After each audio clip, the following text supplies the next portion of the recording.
Elles viennent de France, de Belgique, d'Allemagne ou d'Islande, dirigeantes de PME, fondatrices de start-up ou présidentes de grandes entreprises, elles ont tout un point commun, elles ont brisé les plafonds de verre.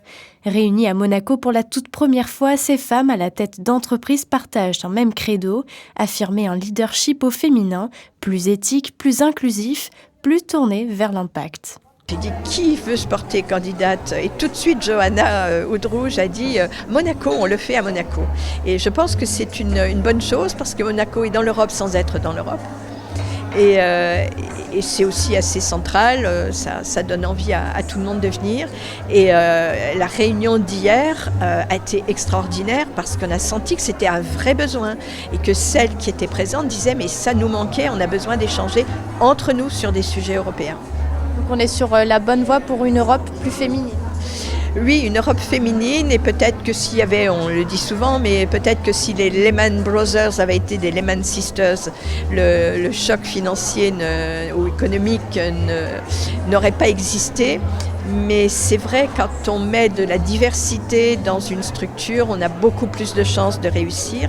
Et donc, si les femmes dans le monde économique se mobilisent en Europe, je pense qu'on peut faire de grandes choses. Cette année, l'Association des femmes chefs d'entreprise mondiale fêtera sa 8e décennie d'existence. Une existence préservée grâce à ce sommet européen qui s'apparente à une plateforme de transmission.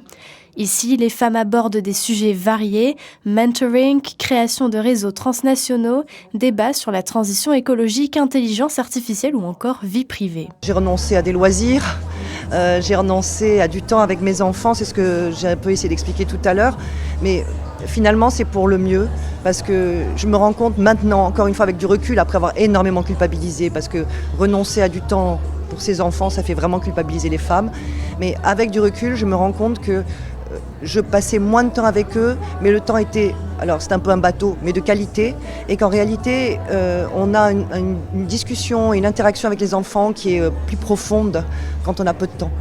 Des mots d'ordre s'échangent avec conviction, audace, solidarité, visibilité, des mots qui, au-delà du sommet, veulent marquer le réel.